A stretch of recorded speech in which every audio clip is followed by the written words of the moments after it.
Okay. Let's take a minute to review before we go on. We're going to do these steps over and over and over. Anytime that you're trying to get a zero, start with the row that you're replacing, the one that you want the zero in. Write that down first. Then write down what the pivot row is next to it. Concentrate just on those numbers in the column that you're trying to get the zero in. Look for a number that both values can become. Multiply one or both rows by whatever it is that you need to get that number. And then lastly, you're either going to need to add or subtract so that you get zero. Subtract if the signs are the same. Add if the signs are different. Remember, your goal is always to get zero. So when you actually go through and do the math operation, you can double check that fairly easily. Okay, so we're trying to get zeros in the x column. We've got the pivot row for the x column is that first row, because that's where we want that 1 to be in the very top in the x. We still have that 4 in the bottom here on row 3. That's our goal. We need that to become a 0. How are we going to do that? Well, start by writing the row we want to replace, which is row 3. We're going to use the pivot row, which is row 1 still, because we're in the x column. And now we need to see what number we can get both of these things to be. We had a 4 and a 1. We can get those both to be 4. Multiply row 1 by 4. Leave row 3 alone. Okay, so that gives us a 4 here and a 4 here. The signs were the same, so we want to subtract to get the 0 that we need. All right, now let's go through and do that operation. Remember, we're replacing all of this bottom row here, and so we have to do this math operation on every single thing that appears. All right, so let's give this a shot. One thing that I really like to do here that keeps me from making too many mistakes is I'll just go through and I will go and write all the values from row 3 in a row. This keeps me from messing things up a little bit. So notice row 3 was 4, 1, negative 3, negative 2. So I've got those listed right here. Then we want to subtract 4 times whatever the values are in row 1. Row 1 was 1, negative 5, 2, 13. 1, negative 5, 2, 13. This gives you a real quick at a glance. This is row 3. Subtract 4 times, and this is row 1. I like to write these out for every single problem. It really saves you from making a lot of mistakes. Now we can just go through, do your math operations, use your calculator. A lot of times these simple arithmetic will mess you up, and if you make a mistake, it's often very hard to find. So use your calculator to double check. When I do the math here, I get 0, 21, negative 11, and negative 54. Here's my matrix. Row 1 was the pivot row. Row 2 we already got with the 0 where we need it, so we're looking to replace row 3. Here, all of our math operations that we just did give us this new row right here at the very bottom. 0, 21, negative 11, negative 54.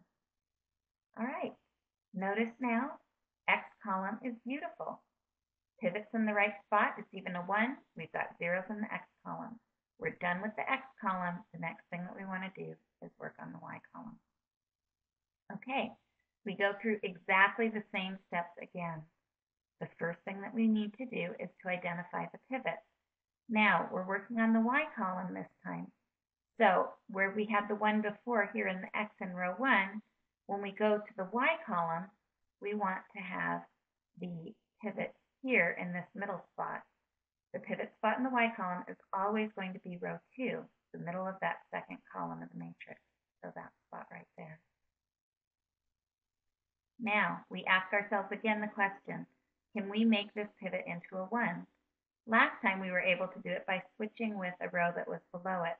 The only number in the row below it is a 21, so that's not going to make anything better for us. The next thing you can do to check is to see, is there a number that I can divide this whole row by without getting fractions or decimals? There's not. If we divide the row by 13, we'll get a 1 here where we want it, but then we're going to have some really ugly fractions. So let's just leave it alone, not worry about the 1 now. We'll fix that at the end of the problem. This will keep us from having to do fractions and decimals, which will really make our lives a lot simpler. Okay, no easy way to get this a 1. Let's leave it alone. The next thing that we want to do then, before we can be done with the y column, is we need these values here to be zeros. Our pivot row, row 2 for the y column, we need the -5 and the 21 to both be zeros. Let's start by getting the -5 in row 1 to be a 0. We're replacing row 1, so we start with that. We use the pivot row, which this time is row 2 because we're working in y. So we're using row 1 and row 2. Let's look at these numbers here. We have a -5 and a 13. We want to come up with a number we can get both of those values to be.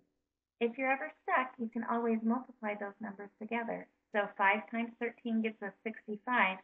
We can get both row 1 and row 2 to be 65 so that those numbers will drop out. We multiply row 1 by 13. That'll get us the 65 in row 1. If we multiply row 2 by 5, that will get us the 65 in row 2. Our signs here were different, so we want to add this time to get 0. Notice we can double check this pretty simply. 13 times -5 gave us -65, and then 5 times 13 gives us +65. So that's the 0 that we want. All right, now let's go through and do the row operation. Again, 13 row 1 plus 5 times row 2. Again, I like to go through 13 times, here's row 1, 1, -5, 2, 13, plus 5 times row 2. And your row 2, 0, 13, -3, -22. So here's the, go through and do all of our little arithmetic here. We should get 13, 0, 11, and 59. Here's our original matrix. We're replacing that first row, so we'll leave that gone. Rows 2 and 3 look like they were before. We'll just leave those for now. All of our new math that we just did here is replacing this row, and there it is. So this is our new matrix, looking a little bit better because we have a 0 in the spot where we need it. All right, we're not done with the y column yet. We got a 0 where we needed it here. We still need a 0 down here where the 21 is. Second row pivot is the y column. Leave that alone. Okay, we're replacing row 3. We need to get that 21 to be a 0. We're replacing row 3. We use the pivot row, which is row 2. We need to get something that both of these numbers will multiply by. Just do 13 times 21 to make that work. Row 2 gets multiplied by the 21. Row 3 gets multiplied by the 13 so that we can get those values to be the same. The signs were the same this time, so we're going to subtract between them to get the value that we want. Now, go through and do this operation for the whole row. 13 times row 3. So there's your 0, 21, -11, -54 from row 3, minus 21 times row 2. Row 2 was the 0, 13, -3, -22, so those go in.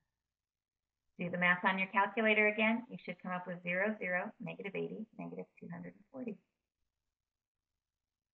First two rows stayed the same. We're replacing the third row. Put our new arithmetic in on the bottom. Here's our new matrix. Looking great. X column is beautiful. Has the zeros where we need it. Notice our really nice one that we had before is a 13 now. That's okay. It's saving us from dealing with fractions at this point.